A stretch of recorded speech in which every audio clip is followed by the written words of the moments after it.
Merhaba sevgili seyirciler, Pirhanoğlu'nun penceresine hoş geldiniz. Sizleri sevgi ve saygıyla selamlıyorum. Bu programımızda Hümeze suresi, Kur'an-ı Kerim'de Hümeze suresi, Hümeze, Lümeze kavramlar üzerinde bir çalışma yapacağım. Kur'an'da Hümeze, Lümeze nedir? Serbest istifleme ve alay etmenin zararları nelerdir? Dünya ve ahiretteki zararları nelerdir? Bunların üzerinde yorumlar yapmaya çalışacağım. Mal mülk sahibi olmak insanı mutlu eder mi? Dedikodu yapmak, adını lekeleme, diliyle çekiştirme, arkadan konuşmak, mal istifleyip duran, kaş göz işaretiyle insanlarla alay eden, aşağılayıcı, tahkir, tezyif eden, medya ve sosyal medyada siyasi çekişmelerle toplumu geren, kutuplaştırıcı dil kullanmalarındaki durumu, ahlaki durumunu, başkalarını aşağılamak, iç dünyamıza ne gibi zararlar verir? Kalplerimizi arındırmak ve gerçek mutluluğa ulaşmak için Hümeze suresinden çıkarılacak dersleri birlikte incelemeye, irdelemeye çalışacağım. Mal istifleyip duran ve alaycılık insanı nereye götürür? Kalbindeki vicdanı uyandırmak lazım.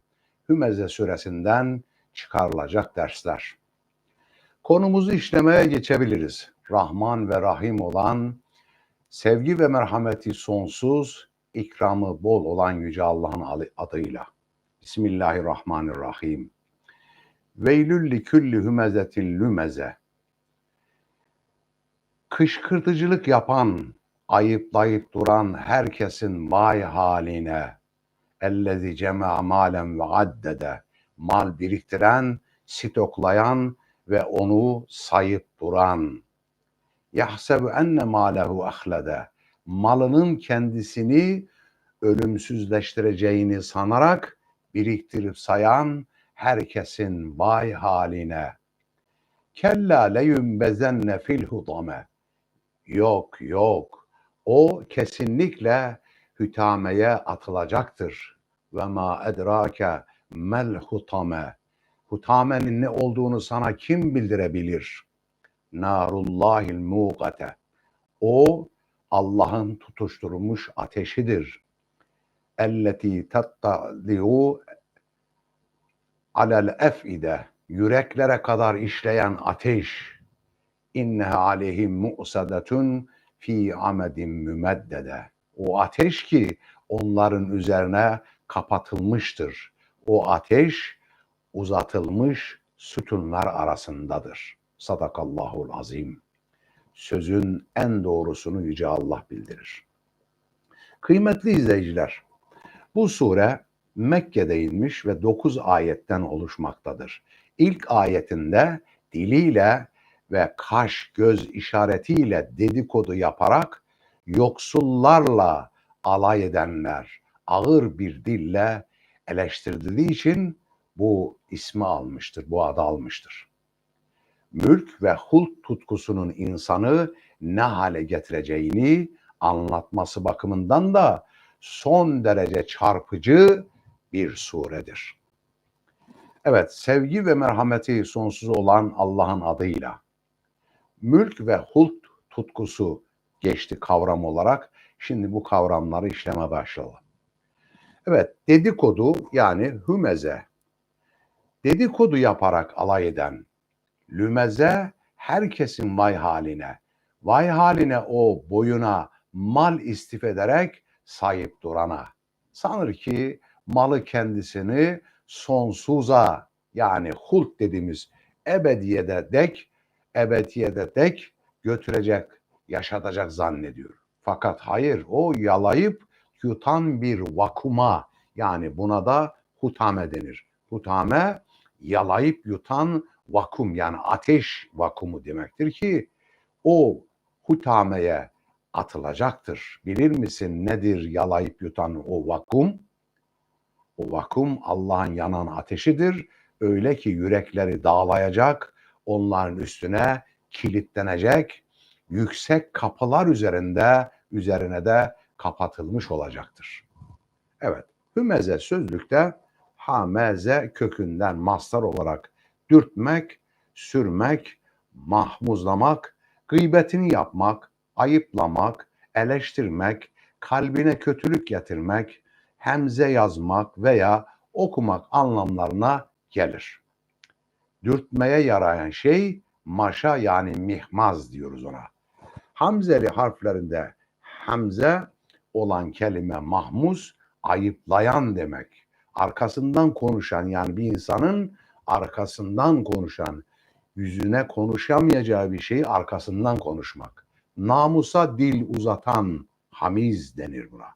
Demek ki insanların harimi ismetine saldırmak, namusa dil uzatmak, hamiz kavramıyla e, anlaşılmaktadır. Namusa dil uzatma, namusa saldırma, hems veya lems deriz buna.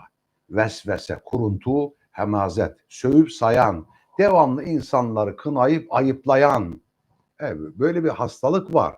Yani sürekli insanları ne yapıyorlar? Kınıyorlar, ayıplıyorlar.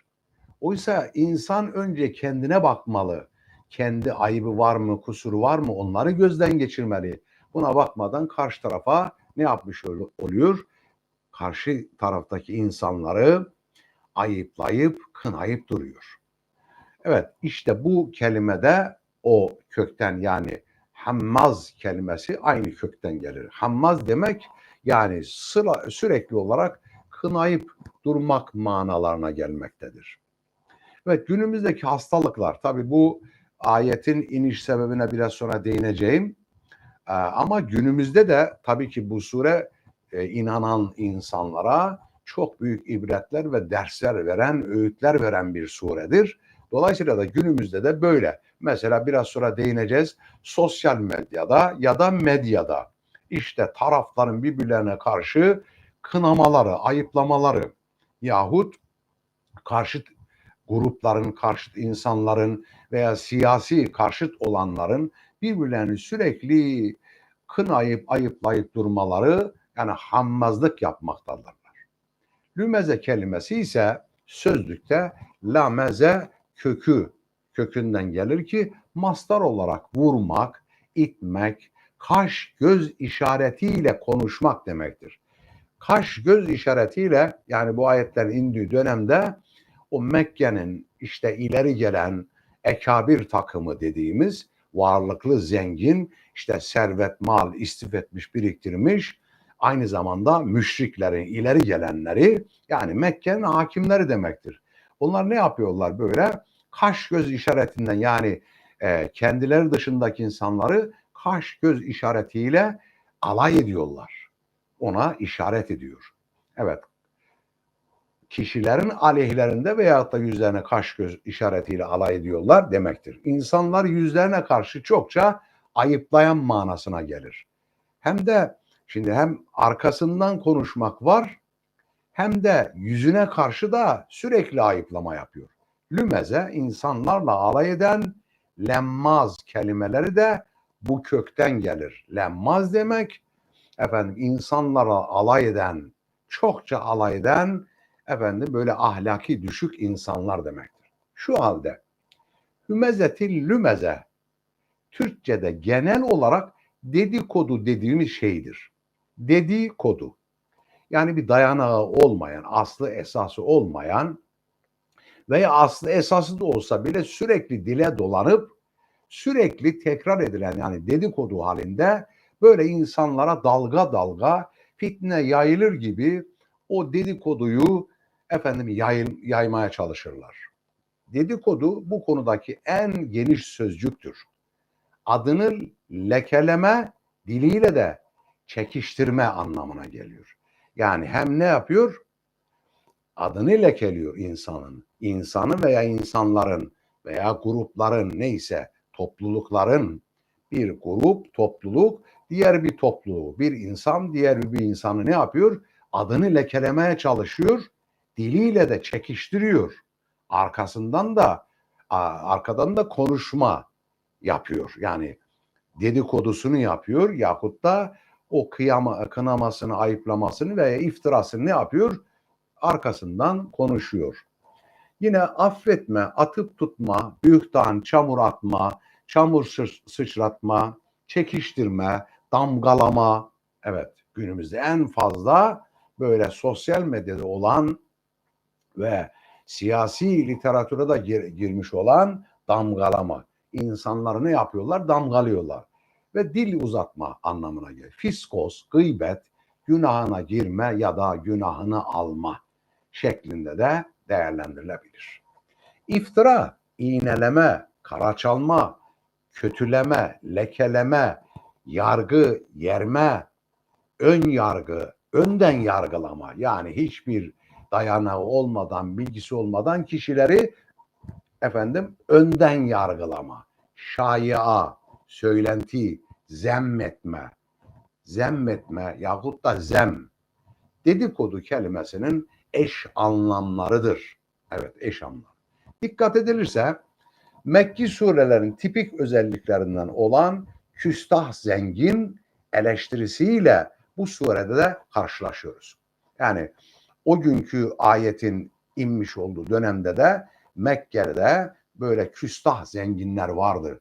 İnsanları aşağılayan, onlara tepeden bakan, hor gören, horlayan, kaş göz işaretiyle onları hafife alan, tahkir eden, tezif eden insanlar vardı. Günümüzde de bu tür insanlar mevcuttur.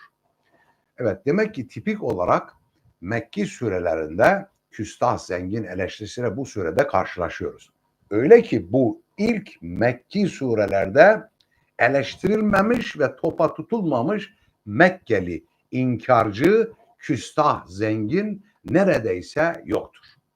Rivayete göre buradaki eleştirilerin hedefi Ümeyye bin Halef'tir. Demek ki bu karakter üzerinden, yani bu Ümeyye bin Halef kimdir? Onunla ilgili kısa bir bilgi vereyim. Evet, Ümeyye bin Halef işte o Mekke'nin ekabir takımından, işte mal varlığı bakımından zengin olan, insanları aşağılayıcı, tahkir, tezif edici, kınayan, ayıplayan tiplerden birisi.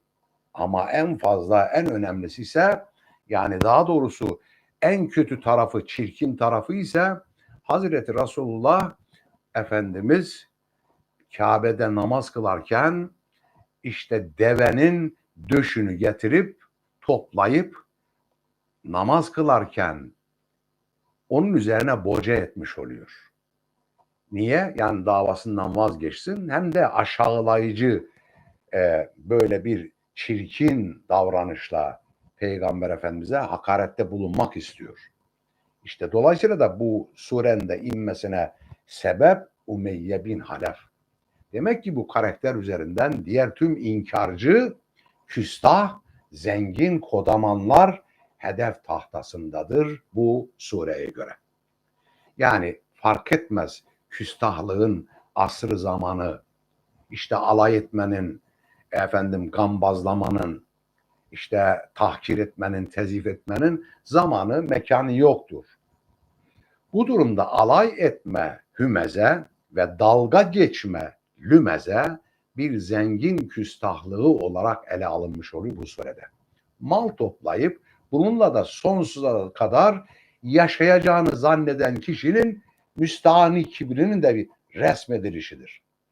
O müstahni kişiler, yani kendilerini layıksel görüyorlar ve ebediyete kadar, sonsuza kadar bu zenginliklerin onlarla birlikte olacağını zanneden zavallı kişilerin kibrini bu sure tescil ediyor. Onlar biriktirdikleri bu mallara istinaden yoksullarla alay ediyorlar. Yani demek ki aslında biraz sonra söyleyeceğim, mal biriktirmek, evet, mal biriktirmek yanlış bir şey değil. Mal biriktirilebilir. İnsan çalışır, helalinden kazanır, mal biriktirir. Fakat bu mal, biriktirmiş olduğu bu malı ne yapması lazım? Üretime ve istihdama dönüştürmesi lazım.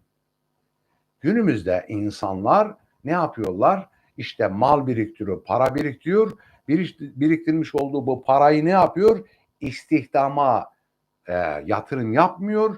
Üretime yani fabrikalaşmaya, sanayileşmeye, işte buna benzer gibi iş alanları oluşturmaya yatırım yapmıyor. Ya ne yapıyor? Ya götürü altına yatırıyor ya dövize yatırıyor. Böylece buna benzer gibi şeylere yatırıyor. Eğer ki bir insan böyle yaparsa işte bu ayetlerde geçen o mal istifleyenin durumuna konumuna düşmüş olur. Yoksa helalinden mal kazanmak güzel bir şeydir ama kazanmış olduğu malı paylaşmaktır. Paylaşmanın yolu nedir? İşte sadaka vermektir, zekat vermektir, işte devlete vergisini vermektir. Evet, çok önemli, çok önemli hususlardan birisi de devlete çalışıp kazandığının vergisini vermektir. Düşünün adam şimdi çalışıyor, kazanır ama devlete vergisini vermiyor. Vergi kaçırıyor. Gözden kaçırıyor. Yahut da bir takım hilelerle devlete vergi vermekten kaçınıyor. Böyle insanlar zaten bu ayet zemmediyor. Onların vay haline diyor. Bazı zenginler var ki yine onlar da helalından kazanmışlar ve mallarını, servetlerini istihdama ve üretime yönelik çalışmalar yapmışlardı ki bunlar zaten değerlendirilmekte en iyi insanlar demeklerdir. Evet, demek ki alay etme, hümeze ve dalga geçme, lümeze bir zengin küstahlığı olarak ele alınıyor. Mal toplayıp bundan sonsuza kadar yaşayacağını zanneden kişinin de müstahani kibrini böylece resmediyor. O kimseler yani bu kibirli mal stoklayan kimseler biriktirdikleri bu mallara istinaden yoksullarla da alay ediyorlar. Onlara vermiyorlar. Yani zekat olarak vermiyor. İnfak yapmıyor. Sadakada bulunmuyor. Ya işte buna benzer gibi yardımlarda bulunmuyor. Ve aynı zamanda devlete yani kamuya vergisini de vermiyor. Kursaklarında ekmeğim var. Ekmek veriyorum züğürt kimselerdir. Yani karşı tarafı da böyle alay davranırlar. Yani fakir ve yoksul kesimde kursaklarda ekmeğim vardır. Ekmek veriyorum züğürtler diye böyle aşağılayıcı nitelemelerde bulunurlar. Baldırı çıplaklar. Açlıktan ağızları kokuyor ve bu laflarla küstahlığını göstermiş olurlar bu kimseler. İşte hümeze ve lümeze bu türden bir alay, dalga geçme ve dedikodudur. O yüzden veylülli külli hümezetin lümeze. Veil olsun, yazıklar olsun o kaş göz işaretiyle dedikodu yapana, alay geçene ve dalga geçene ve mal stoklayıp da onu öşrünü vermeyene yazıklar olsun. Sadakasını, infakını yapmayanlara, hayır ve hasenatını yapmayanlara yazıklar olsun. İşte devlete vergisini vermeyenlere yazıklar olsun diye ne yapıyor? Allahu Teala onlara bu şekilde hitap ediyor. Tabii ki burada sonsuza dek malları sanki kaybolmayacak, ölümsüzleşecekmiş gibi düşünürler onlar. Burada hult kelimesi de geçti ki hult sözlükte hala da kökü devamlı olmak, uzunca sürmek, sonsuz olmak manalarındadır ki malları o kimselerin malları sanki onlar şöyle düşünüyorlar. O mal stoklayan ve fakir ve yoksullarla alay ve dalga geçenlere kendi malının hult olacağını sanıyor. Sonsuzlaştırmak, ebedileştirmek, ihlat, abideleştirmek, sürekli kılmak, tahlit, ölümsüzleşmek, ebedileşmek, tahallut, nefis, kalp, ruh, mizaç, zihin, halet, kalma, ebediyet, sonsuzluk, hult, ölümsüz, devamlı sonsuz halit anlamlarıdır. Halit Cenab-ı Hakk'ın isimlerindedir. Esas sonsuz olan Allahu Teala'dır. İşte bu kelimeler bu kökten geliyor. Sanır ki malı kendisini sonsuza dek yaşatacak ifadesi bu durumda müstahni, zenginin biriktiği malla ölünceye kadar başkalarına hükmedeceğine, hegemonyasını sürdüreceğine olan inancını ifade ediyor. Adem kıssasında şeytanın vesvesesi anlatılırken kullanılan şecere-i hult, o aynı kavram orada da geçiyor. Şecere-i hult ile aynı kelimedir. Yani ne demektir? Ölümsüzleştiren o ağacın meyvesi demektir. Yahut da sonsuz kılan demektir. Tabi Adem ve Havva ne yapıyorlar? Şeytanın bu sözüne uyuyorlar. Şeytan onlara diyor ki işte burada ölümsüzleşen bir ebedi sonsuz bir servet, devlet var diyor. Bundan yerseniz sonsuz olursunuz diyor. Ölümsüz olursun diyor. Ve onlar da o ağacın meyvesini yiyince bu sefer imtihanı kaybetmiş oluyorlar. Evet, Adem Aleyhisselam kıssasında aynı kelimeler geçer ki Rabbinizin size bu ağacı yasaklaması melik olmanızı, burada temelli kalmanızı önlemek içindir. Bakın aklına göre Adem'in şeytan. Yani niye yasakladı bu ağacı size? Diyor ki şeytan aslında size bu ağacı yasaklaması melik olmanızı, burada temelli kalmanızı önlemek içindir. Haşa, Allah böyle bir şey der mi? Ama onlar da şeytanın sözüne uyuyorlar.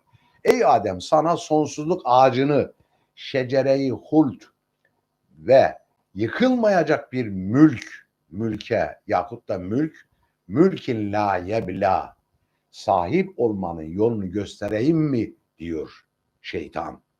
Demek ki vesveselerin anası insanoğlunun iki büyük zaafını kullanıyor.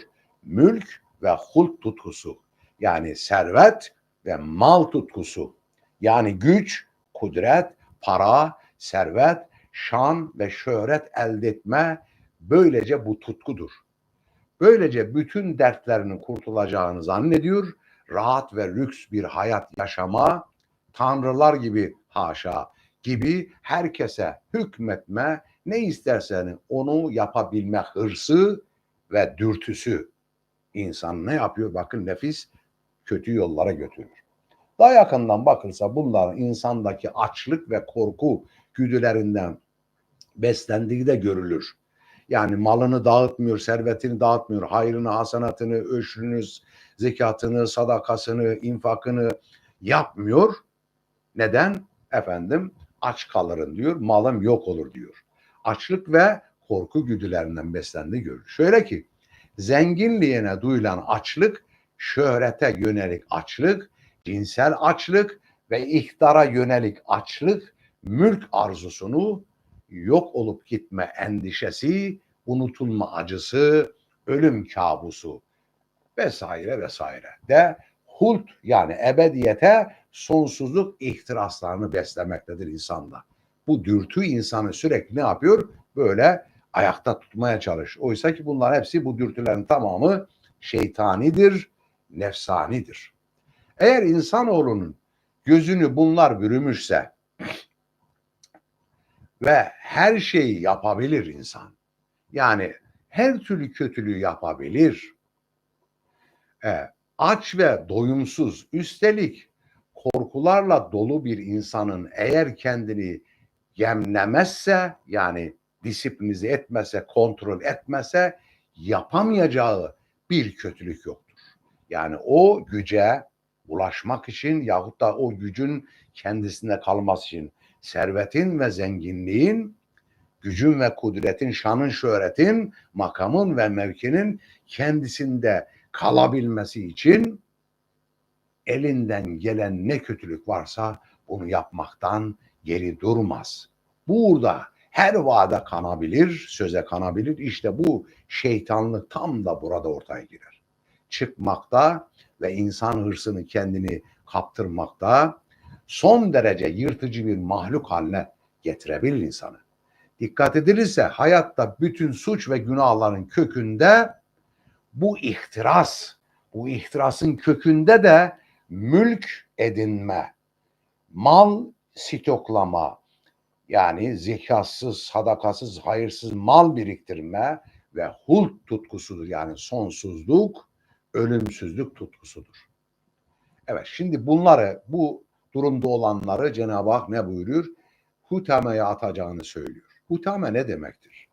Hutame sözlükte hateme kökünden gelir ve kırmak, yıkmak, parçalamak, ezmek demektir. Kırılmak, yıkılmak, tahattum, yerin kırılığı yahut da kırığı da anlamına gelir. Çok olmak, ihtimal, farz, çok deve sürüsü demektir. Koyun ve keçi sürüsü, çok şiddetli ateş, doymayan obur zalim, çoban, dağdan ayrılmış kesik yer, el hutame kelimeleri bu köktendir. Bu durumda hutame kişinin deve, koyun ve keçi sürülerine yani zenginliğine, mala, mülke tamah etmesinin, düşkün olmasının, doymayan bir oburlukla bunların peşinden gitmesidir. Sonunda içinde hiç dinmeyecek bir kaybetme endişesi, yani o malı, serveti kaybetme endişesi çok güzel bir şeydir. Paylaşmak lazım. Fakiri, fukarayı, yoksulu görmek lazım. Komşusu aç iken tok yatan bizden değildir. Allah Resulü'nün güzel sözüne uymak lazım.